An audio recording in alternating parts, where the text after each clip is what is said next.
So let's talk about how we get to the actual types of cells that will develop into the tissues of the body. This all stems from the development of the fetus leading to the person itself. And so we start with fertilization. Fertilization is the process by which the zygote is formed from the two gametes. It's a three-step process. And so if we look at this in terms of the process, what ends up happening is that we have a single ovulate, please don't call it an egg, it's not an egg, will be ovulated from the ovary and will be transported down the fallopian tubes, where it will interact with a sperm. The sperm will digest its way into the actual ovulate through the corona radiata. And as it does that, it's going to cause a cascade of events. And this cascade of events is what's going to lead to the development of the zygote itself. And so here we have the actual penetration of the sperm leading to the activation, and then finally the fusion or the junction of the two gamete nuclei forming the full nucleus of the zygote. This fusion leads directly to the next stage, which is the stage of cleavage. Cleavage is where we have this bifurcation of cells, where we're constantly cleaving cells via binary fission into two new cells. And so each time we have a division, we are basically having a multiple of 2 of new cells. And so we count this as a 2 to the n power, where 2 leads to 4 on the 1 leads to 2 on the first division, 2 leads to 4 on the second division, 2 leads to 8 on the third division, so on and so forth. Eventually what ends up happening is that we get the formation of what's referred to as the blastula. And so we start with the activation and the fusion. We now get initiation of activation within the cell, which triggers the initial steps. And then very rapidly, over about a week's time frame, we have one cell which will divide and divide and divide during the cleavage stage until we get to a cell of a few thousand. There's been no implantation whatsoever here. The person is unaware of, the female is unaware of the pregnancy at this point in time. And we have two distinct structures that come out from this. We have a structure known as the inner cell mass, and then we have the trophoblast, which will form into the placenta. Now, there's a couple of things we have to remember about the inner cell mass here, and the inner cell mass that we have to remember is that we're going to have different sizes of cells based off of the amount of what we refer to as quote-unquote yolk left within the cell itself. The amount of yolk is going to dictate the rapidity that cells will divide, which leads to a differentiation of cells through the formation of the inner cell mass. Most of this division is based off of the entry point of the sperm into the oocyte, which leaves a small little scar within the oocyte, which will become the dorsal side of the fetus. When we get through all of the gastrulation processes that occur within the inner cell mass, we end up with the embryo. And so what we're going to start seeing here is what's referred to as the embryogenesis take place. One of the last things we have to remember is that the inner cell mass will flatten out into the embryonic disc. And from that embryonic disc, we're going to get 3 distinctive cell layers. These 3 distinctive cell layers are going to cause changes to the genetic machinery. And the changes to the genetic machinery is going to dictate what kinds of cells we're going to get from those distinct cell layers. So we have this inner cell mass that is formed. We get the implantation into the endometrium of the uterus. We then will have the flattening of the embryonic disc. We then get movement of the cells through what's referred to as a cell crawl and a cell adhesion processing, which leads to a flattened disc. This flattened disc is going to have 2 distinct cell layers to it, the hypo and ectodermal regions. And it's from these regions that we're going to go about developing into the fetus. And so at the end of the embryogenic process, we have three distinct layers. We have the ectoderm, the mesoderm, and the endoderm. And what we're going to see is we're going to see distinct types of cells coming from those each types of layers within the embryo that has developed. And so let's take a look at this gastrulation process. And so the gastrulation process is going to take place during the embryogenesis, leading to fetogenesis, or the making of the fetus. And so we start with this elongation process heading towards the head or towards the caudal region from the cephalic region from the caudal region. This elongation leads to cell differentiation and cell migration, leading to the ectodermal invagination and the formation of the null groove, which we'll look at here in a little bit, from the neural plate, and the development of the dorsal surface of the fetus. All of this takes place during this gastrulation phase where we're developing our three distinct layers and allowing for the growth of distinct tissues coming from those distinct layers. And so from the ectoderm, we know we're going to get nervous tissue because the nervous system is developing from this ectodermal growth. So now we're going to take it and look at, in a cross-sectional method, how we're going to go about getting the mesodermal tissue. So all of a sudden, cells stop dividing as rapidly as the other cells around them. And what happens is that denser things will sink within the lighter things. And so from the epiblastal region, we're going to get cells that slowly stop dividing as rapidly as the other cells, and they start to fall away.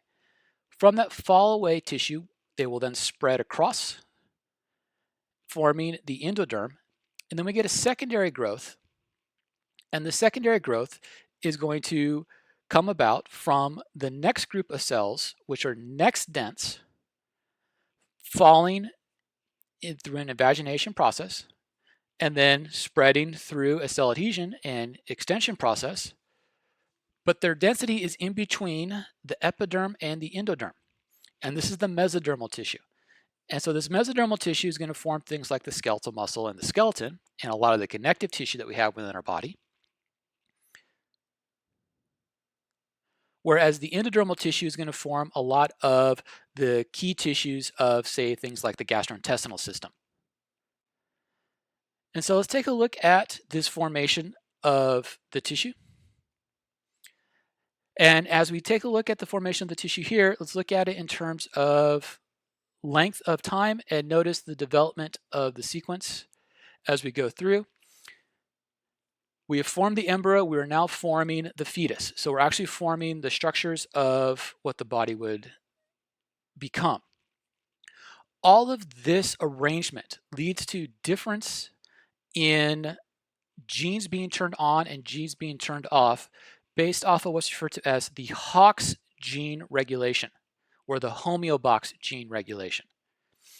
And what the homeobox gene is going to do is it's going to differentiate what genes within all of our chromosomes get turned on and turned off based off of where they are located within this developing fetus.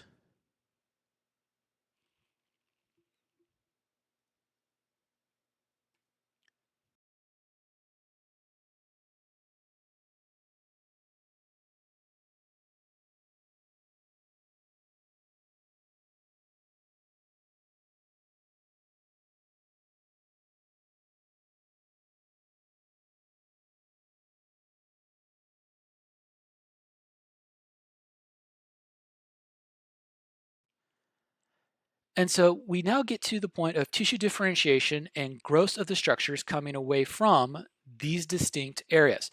And this is going to lead to three distinct key terms that we have to remember in the morphogenic processes that are taking place. The first one is the key term is growth. Growth simply means an increase in size. You can't say that growth is growing because it's a logical fallacy or circular argument. And so what we say is growth is an increase of size. This is either a gain of mass, a gain of volume, or an increase in the number of cells. The next key term we have is what's referred to as differentiation. Once again, we cannot say that differentiation is where cells start to behave differently because, once again, it's a circular argument. What differentiation is where we start changing the genetic machinery that allows for distinct functions to occur between cells based off of their new derived cell types. The last key term is what's referred to as specialization. Specialization takes place after differentiation, where we will see cells will become distinct types of cells within the differentiated cell lineages based off of the function that they have to perform within a distinct structure.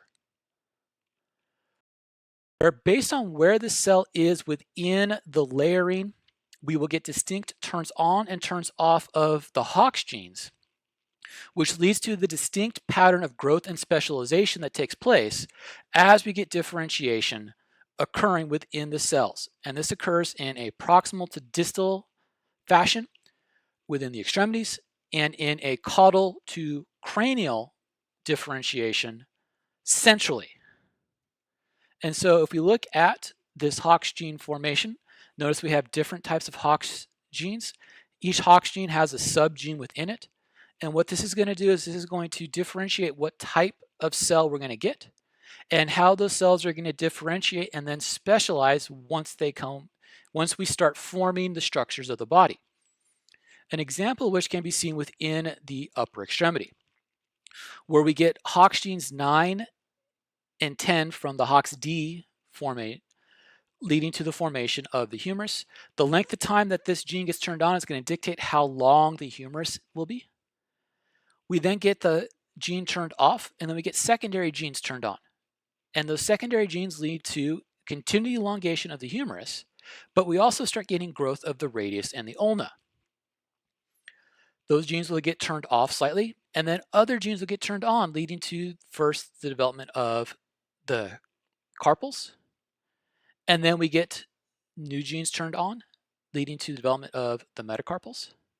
And then finally we get third genes turned on, developing the different phalanges that we'll see within the hand. All of these Hox genes turned on and turned off lead to the concept of cell differentiation and specialization. This is where we progress from a ubiquitous stem cell, that is a stem cell that can become any cell within the body, to a pluripotent stem cell, which is a stem cell that can become any cell within a lineage of cell. This is the first cell that has been differentiated from that stem cell. And then we finally get the specialized cell. The specialized cell can only do what that cell will be required to do for the body. And so if we look at it in terms of a cascade of events, what ends up happening is that we have an increasing level of specialization in here, in which we start with the ubiquitous cell, leading to the dermal embryonic cell, leading to the various dermal layer stem cells, leading to what's referred to as the derived cells. Now, derived cells can revert back to their stem cell through changes within some of the genetic coding. However, once we get excessive and extensive specialization, the ability to go back to the derived stem cell is very difficult. There has been some work done where we've been able to derive some neural stem cells from ectodermal derived cells by changing the sequence of genetic expression in some of these ectodermal derived cells. But once again, once we get into those derived cells, that cell is basically set up to be that specific type of tissue and that specific type of cell. And so what cells are we going to get from the different dermal layers in terms of the derivations? Well, let's look at first the ectoderm. From the ectoderm, we're going to get the epidermis and the accessory organs that we're going to see within the integument. We're going to get nervous tissue, in particular neurons and their associated tissues. We're going to get the enamel of the teeth. We're going to get things like the retina of the eye, things like the cochlea of the ear. We're going to get things like the adrenal glands, in particular the adrenal medulla. From the mesodermal tissue, we're going to get things like all of the connective tissues, bone, ligaments, tendons, blood are all going to come from mesodermal tissue. We're going to get reproductive organs coming away from the mesodermal tissue. We're going to get the dermis of the integument coming from mesodermal tissue. We're going to get the organs of the heart and the blood vessels, the cardiovascular system. We're going to get lymph coming from mesodermal tissues. We're going to get the rest of the adrenals coming from mesodermal tissues. We're going to get the spleen coming from mesodermal tissue. We'll get the kidney coming from mesodermal tissue. From the endoderm, we're going to get things like the linings of the organs, the pleura and the seral layers. We're going to get the GI organs, the gastrointestinal organs. We're going to get the lungs.